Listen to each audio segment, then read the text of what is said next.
Right.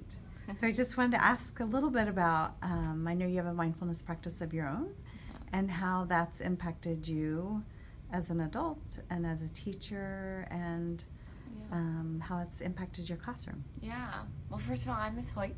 I teach world history and world literature. And I actually do begin every class, anyone who's in my class, it's just sort of a mindful moment where I just ring a meditation bell and we have a moment to sort of settle into the space. But where that comes from and my own life and all of that, I actually dealt with a lot of anxiety in high school and in college. And I remember it was actually graduate school that I found out about this group meditation, and I was like, that sounds super hippy-dippy. I don't know if I would like that at all, but a friend sort of convinced me to go.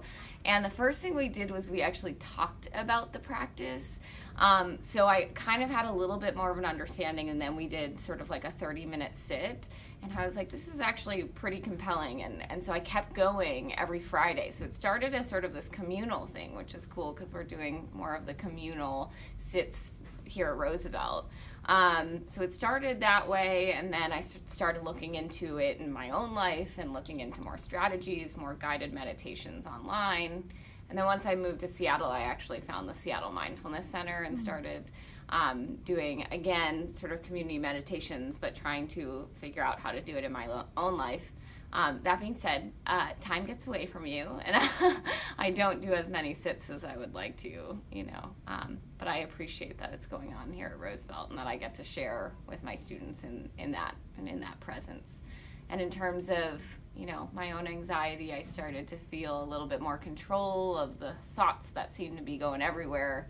I would get this sort of tightness in my chest and this feeling I just felt like I couldn't really describe.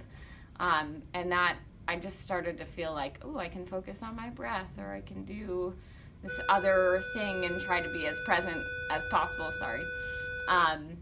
in that. And that started to sort of, I wouldn't say go away, but certainly felt like I had more control over the anxiety. And with time, I feel like I have really gotten it under control, which is a powerful feeling.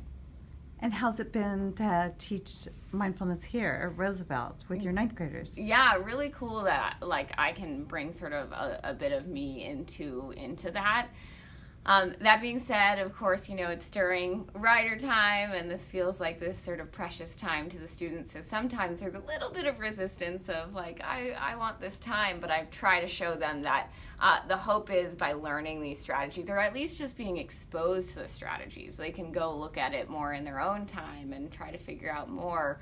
But that they're actually being awarded time because all of a sudden you'll notice I'm focusing and really aware of this present moment. This lesson is so compelling, or this the air on this hike is so fresh, or whatever it is, and actually your time is sort of being awarded to you when you're fully present, because there's this sense, I actually feel always just more at ease and just happier when I'm feeling really present, and my hope is that my kiddos will feel that, but of course, we've got to talk about it, we've got to be sort of exposed to the strategies, and it's a sort of communal effort, and we're still working at it. And what would you wish that your current ninth graders would take away from this year of mindfulness? What would be your that's a great hope question. If there's just a few things?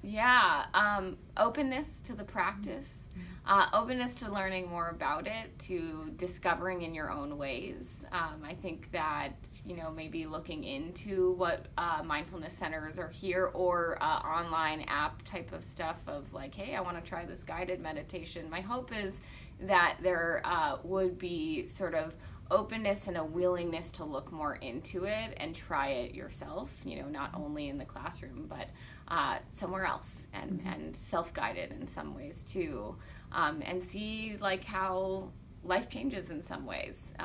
It's not going to be a perfect antidote to all of your problems or anxiety, but it certainly is a tool. And I think it's a really useful tool, and I found it really useful in my own practice, and it's what I think makes me a more present teacher and more connected, and I think it's definitely been really helpful in my own life. So that would be my hope for them. Great. Thank you. Mm-hmm.